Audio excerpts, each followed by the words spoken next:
رات کا درمیانہ پہر تھا۔ خاموشی کا ایک الگ ہی راز تھا۔ ارد گرد جنگل اور درمیان میں سنسان سڑک پر ایک لڑکی اندھا دھند بھاگ رہی تھی۔ بھاگنے کی وجہ سے اس کی چادر سر سے ڈھلک کر شانوں تک آ گئی تھی۔ اس خاموش شدہ ماحول میں سڑک پر پیدا ہوتی اس کے پیروں کی چاپ نے خاموشی کو توڑا تھا۔ اس اکیلی لڑکی کے پیروں کی آواز نہیں تھی، پیچھے 3-4 مزید لوگوں کے قدموں کی آواز بھی تھی۔ لڑکی بھاگ بھاگ کر تھک گئی اور سڑک پر سانس لینے کے لیے رکی۔ اب مکمل خاموشی تھی۔ لڑکی نے پیچھے مڑ کر دیکھا، وہاں پر کوئی آواز نہیں تھی، لیکن کچھ ہی دیر میں اسے قدموں کے ساتھ ساتھ کچھ آوازیں بھی سنائی دی تھی۔ وہ دوبارہ بھاگنے کے ساتھ ساتھ پیچھے مڑ کر بھی دیکھ رہی تھی۔ اسے تیز بھاگنا تھا، ورنہ ممکن تھا وہ اس تک پہنچ جاتے۔ لڑکی جو پیچھے دیکھتی بھاگ رہی تھی کہ سامنے سے آتی گاڑی سے ٹکرائی اور نیچے گری۔ وہ تو شکر تھا کہ گاڑی والے نے بر وقت بریک لگائی۔ جلدی سے باہر نکلا۔ وہ کوئی 40 سال کا مرد تھا۔ وہ لڑکی کی جانب بڑھا اور اسے شانوں سے تھام کر اٹھایا۔ بولا، معاف کرنا، آپ کو چوٹ تو نہیں لگی؟ لڑکی نے نفی میں سر ہلایا۔ ایک دفعہ پیچھے دیکھنے کے بعد پھر سے بھاگنے لگی، مگر اس آدمی نے اسے روکا اور دوبارہ بولا، لڑکی تمہیں کیا مسئلہ ہے جو رات کی اس پہر تم اس سنسان سڑک پر بھاگ رہی ہو، وہ بھی ایک اکیلی لڑکی؟ اس نے پریشانی سے پوچھا تو لڑکی روتے ہوئے نفی میں سر ہلانے لگی۔ بولی، مجھے بچا لیں، کچھ اوباش میرے پیچھے پڑے ہوئے ہیں۔ اس کی بات سن کر اس آدمی کے ماتھے پر مزید پریشانی سے بل پڑے اور بولا، لڑکی تم میری گاڑی میں بیٹھو، میں تمہیں یہاں سے لے جاتا ہوں۔ اس آدمی کی بات پر لڑکی ایک دم سوچ میں پڑ گئی اور سوچنے لگی، کیسے ایک انجان آدمی کی گاڑی میں بیٹھ سکتی ہے، نہ جانے وہ کہاں لے جائے۔ مگر یہ سوچ کر گاڑی میں بیٹھ گئی کہ پیچھے پڑے ان لوگوں سے اللہ نے عزت کی حفاظت کی ہے تو یہاں سے بھی کر دے گا، کیونکہ وہ ان لوگوں سے دور بھاگنا چاہتی تھی۔ آدمی نے گاڑی سٹارٹ کی اور اسے بھگانے لگا۔ راستے میں مکمل خاموشی تھی جسے آدمی نے توڑا۔ وہ بولا، لڑکی تمہارا نام کیا ہے؟ لڑکی نے ایک نظر اسے دیکھا، بولی، میرا نام رباب ہے۔ وہ لوگ تمہارے پیچھے کیوں پڑے تھے اور تم کہاں سے ہو؟ اس وقت یہاں کیا کر رہی تھی؟ اس کے سوالوں پر وہ خاموش رہی۔ سوچا، ایک انجان آدمی کو اپنے بارے میں کیسے سب کچھ بتا سکتی ہے کہ وہ یہاں کیسے پہنچی اور کیا کر رہی تھی۔ اس کی خاموشی پا کر آدمی بھی خاموش ہو گیا۔ تھوڑی ہی دیر میں اس نے گاڑی ایک بڑے سے گھر کے سامنے روکی اور رباب سے بولا، آؤ اندر چلتے ہیں۔ رباب کو شدت سے اپنی غلطی کا احساس ہوا۔ سوچا، کہیں وہ غلط جگہ تو نہیں آ گئی جہاں سے وہ بھاگ کر آئی ہے؟ کیا اسی طرح اس کی عزت کا یہاں بھی سودا کیا جائے گا؟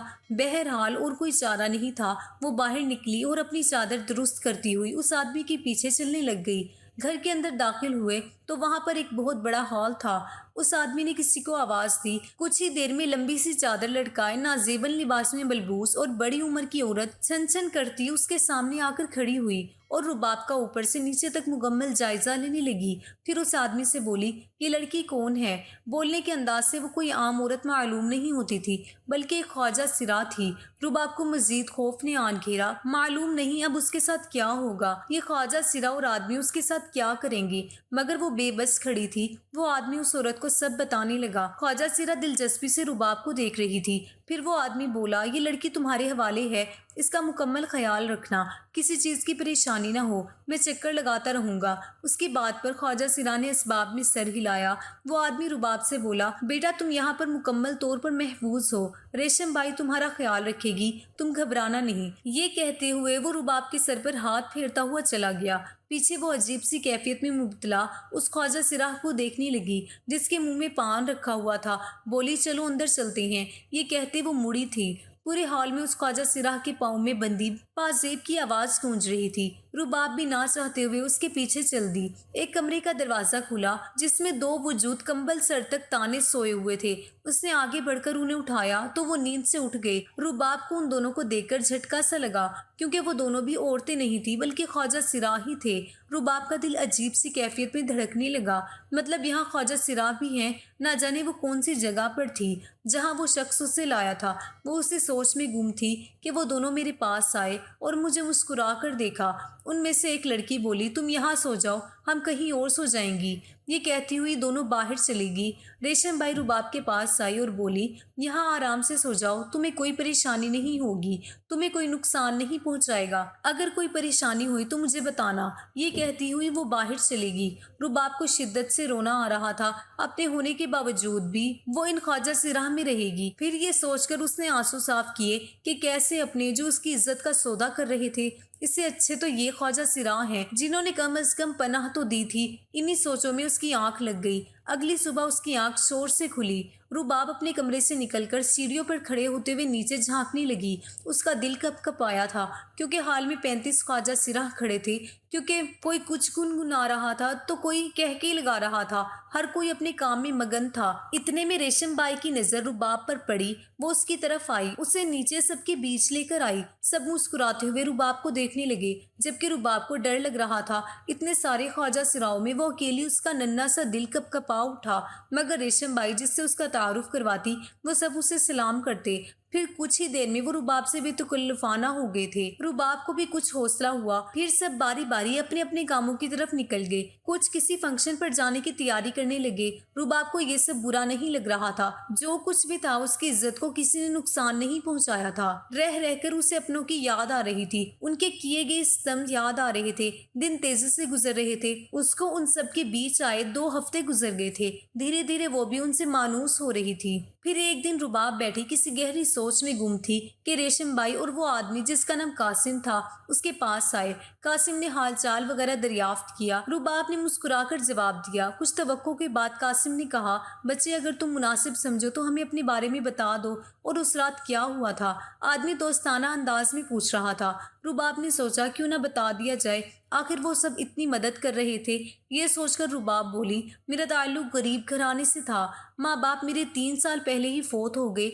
उनकी वफात से पहले मेरे अब्बा ने अपने दोस्त के बेटे के साथ मेरा निकाह कर दिया। मगर सितम ये कि हम दोनों ने एक दूसरे को आज तक नहीं देखा। वो भी कभी मुझे लेने नहीं आए। मेरे माँ बाप के मरने के बाद मेरा अकलौता चचा मुझे अपने घर ले गया। मगर फिर मुझे जल्दी ही एहसास हुआ कि चचा मेरा खैरख्वाह नहीं है। मेरे माँ बाप की जगह लेगा और मेरी शादी अपनी ओबाश बेटे से करवा देगा। ये जानते हुए भी मेरा निकाह हो गया था। बेशक मेरे शोहर ने मेरी खैर खैरियत नहीं पूछी थी, मगर मैं उसके नाम आखिरी दम तक बैठी थी। मैं बहुत रोई तड़पी, इनकार किया। मौलवी साहिब ने भी कहा कि औरत का निकाह पर निकाह जायज़ नहीं, तो ऐसे निकाह रुक गया।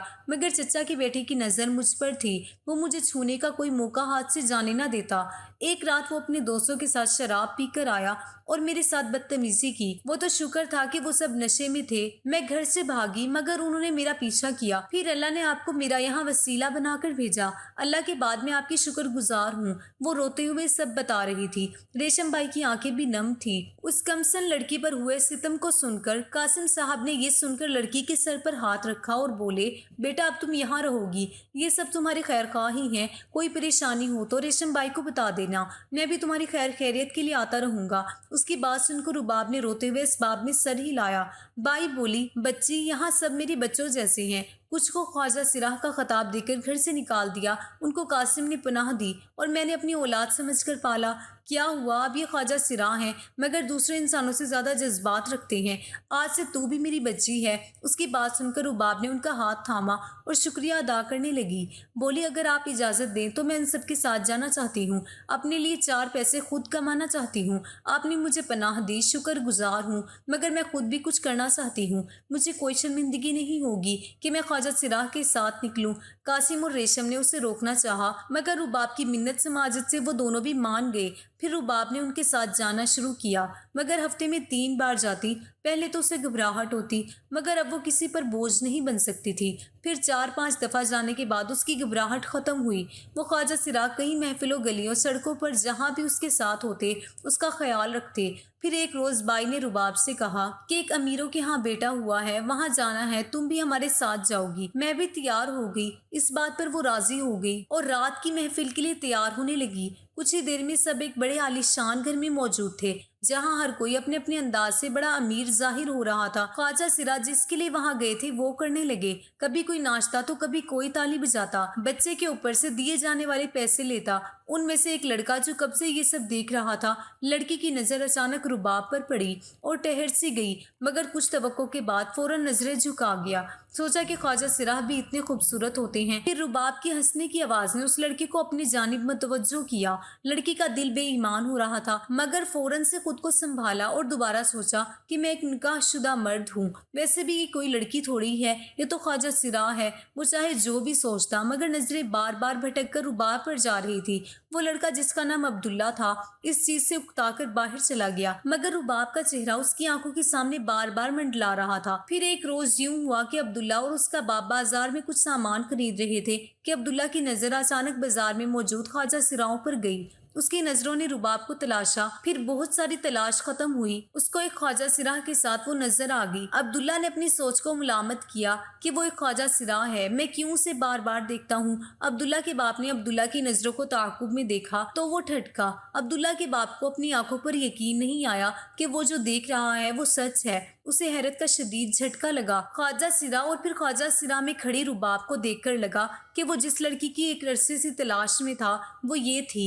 अब्दुल्ला का बाप शदीद सदमे में था। उन ख्वाजा सिराओं में एक लड़की क्या कर रही थी? बेशुमार सवालात ने उनके दिमाग में जन्म लिया, मगर जल्द ही अब्दुल्ला के हिलाने पर होश में आए। उसकी जानिब देखा जो कह रहा था, क्या हुआ बाबा? उस सवाल पर अब्दुल्ला के बाप ने दोबारा उस जगह को देखा जहां कोई नहीं था। मेरी रुबाब कहाँ गई? उन्होंने सोचा और पागलों की तरह इर्द गिर्द देखने लगा। अब्दुल्ला फिर से बोला, बाबा किसे तलाश कर रहे हैं? अब्दुल्ला की बात सुनकर वो बोला, बेटा चलो यहाँ से। अब्दुल्ला ने भी मजीद कोई सवाल न किया और उनके साथ आकर गाड़ी में बैठ गया, मगर दोनों के दिलो दिमाग में हलचल मची हुई थी। बहरहाल गाड़ी में खामोशी मौजूद थी। अगले रोज अब्दुल्ला का बाप जगह जगह रुबाब को ढूंढ रहा था। जिस लड़की की उनको इतने सालों से तलाश थी वो मिली भी कहाँ? ख्वाजा सिराओं के साथ। बेशुमार सवालात उनके दिमाग में गर्दिश करने लगे। वो इतनी कंपनियों के मालिक ख्वाजा सिराओं की जगहों पर जाकर रुबाब की मतलाशी थे। उनका दिमाग सुन्न हो रहा था। कुछ समझ में नहीं आ रहा था कि वो रुबाब को कहाँ ढूंढे। जब उन्हें रुबाब न मिली तो थक हार कर एक जगह बैठ गए। उनकी आंखों से आंसू निकले। वो खुद से बोले, पता नहीं मेरी बच्ची पर क्या क़यामत टूटी है, वो जो इन ख्वाजा सिराओं के साथ मौजूद थी, जबकि उसे तो अपने चचा के साथ होना चाहिए। खुद से बड़बड़ाते वो अपना सर दबाने लगे। बहुत से सवालात थे जिनके जवाबात सिर्फ रुबाब के पास थे। रुबाब का मिलना बहुत जरूरी था। एक दिन सड़क पर रुबाब कासिम के साथ मौजूद थी कि अब्दुल्ला के बाप की नज़र रुबाब पर पड़ी। इससे पहले कि वो भागकर उसकी जानिब जाते, रुबाब गाड़ी में बैठकर चली गई। अब्दुल्ला के बाप को फिर से रुबाब के ना मिलने पर अफसोस हुआ। कासिम जो वही मौजूद था उसकी जानिब गया और सलाम दुआ के साथ बोला, वो जो आपके साथ लड़की मौजूद थी वो कौन थी? और उसके सवाल पर कासिम ने उसे अजीब नजरों से देखा और बोला, तुम्हें उससे क्या? जो भी है तुम अपने काम से काम रखो। उसकी बात सुनकर अब्दुल्ला के बाप ने रोते हुए कहा, प्लीज भाई साहब मुझे मेरी बच्ची से मिलवा दें। वो मेरी अपनी बच्ची है, मेरे दोस्त की बेटी, मेरे बेटे की बीवी है। एक अरसे से मैं उसे ढूंढ रहा हूँ। वो रोता गिड़गिड़ाता कासिम को बता रहा था। कासिम ने कहा, चलो ठीक है, मैं तुम्हें अपने साथ ले चलता हूँ। अब्दुल्ला के बाप को लेकर कासिम उसी जगह आ गया जहाँ रुबाब मौजूद थी। घर में दाखिल होते ही अब्दुल्ला के बाप को अजीब सा महसूस हुआ, मगर सामने ही उसे रुबाब नजर आई जो हैरत से अब्दुल्ला के बाप को देख रही थी। फिर नफरत से मुंह मोड़ लिया। अब्दुल्ला के बाप ने कहा, बेटा मुझसे यूं मुंह ना मोड़ो। मैंने कहा, कहाँ कहाँ तलाश नहीं किया। रुबाब की आंखों में नफरत थी। चचा जी आप चले जाइए यहाँ से। जब मुझे ज़रूरत थी आप लोगों की तब आपने मुझे तन्हा कर दिया। तब आप कहाँ थे? चले जाएं यहाँ से। एक बार भी मुझे लेने नहीं आए। वो रोते हुए बोल रही थी। उसने हैरत से रुबाब की तरफ देखा और बोला, बेटा तुम्हारे अब्बा के मरने के बाद मैं रोज़ तुम्हारे चचा के पास आता था, मगर कभी वो कहते कि तुम किसी दोस्त से मिलने गई हो, कभी कुछ कहते। मैं इतने तोहफे लाता था जो तुम्हारे चचा चच्ची को देता कि तुम्हें दें। वो हर दफ़ा कहते कि मेरा पैगाम तुम्हें पहुंचा देते हैं, बस तुम राजी नहीं हो। वो हैरत से हर चीज़ बता रहा था कि रुबाब को अपना सर घूमता हुआ महसूस हुआ। उसके साथ शुरू दिन से धोखा हो रहा था और उसे इल्म ही नहीं था। बेटा तुम यहाँ कैसे पहुंची? अब की बार दिल में सवाल पैदा हुआ। रुबाब ने रोते हुए सब बताया। अब्दुल्ला के बाप को अपना बोझ हल्का महसूस होने लगा। वो अपने दोस्त का कर्जदार था। उसको इल्म ही नहीं था कि उसकी बेटी के साथ क्या क्या हो रहा था। बेटा अब मैं तुम्हें अपने साथ लेने आया हूँ, मुझे इनकार करके मायूस न करना। अब्दुल्ला का बाप मिन्नत करते हुए बोला। तो रुबाब ने कासिम की तरफ देखा जिन्होंने मुस्कुराकर इसबाब में सर हिला दिया। रुबाब ने मुस्कुराकर कासिम के साथ जाने की रजामंदी दी और फिर रुबाब बाकी सबके साथ मिलकर उनके साथ रवाना हो गई। अब्दुल्ला के बाप ने कासिम का शुक्रिया अदा किया और कहा कि मैं मशकूर हूँ आपका जो आपने मेरी बेटी की हिफाजत की। अब्दुल्ला का बाप रुबाब को अपने घर ले आया। अब्दुल्ला को आवाज़ दी तो वो अपने बाप की आवाज़ सुनकर उनके पास आया, मगर रुबाब को देखकर उसे पहले झटका लगा, फिर नजरें झुकाकर बोला, کہ وہ यहाँ क्या कर रही है। बेटा ये है तुम्हारी दुल्हन। अब्दुल्ला का बाप बोला तो दोनों ने एक दूसरे की तरफ देखा। अब्दुल्ला जल्दी से बोला, बाबा ये आप क्या कह रही हैं, ये तो ख्वाजा सिराह है। एक ख्वाजा सिराह मेरी दुल्हन कैसे हो सकती है, ऐसा हरगिज नहीं होने दूंगा। उसकी बात सुनकर रुबाब शर्मा सी गई, जबकि अब्दुल्ला का बाप उसे सब बताने लगा।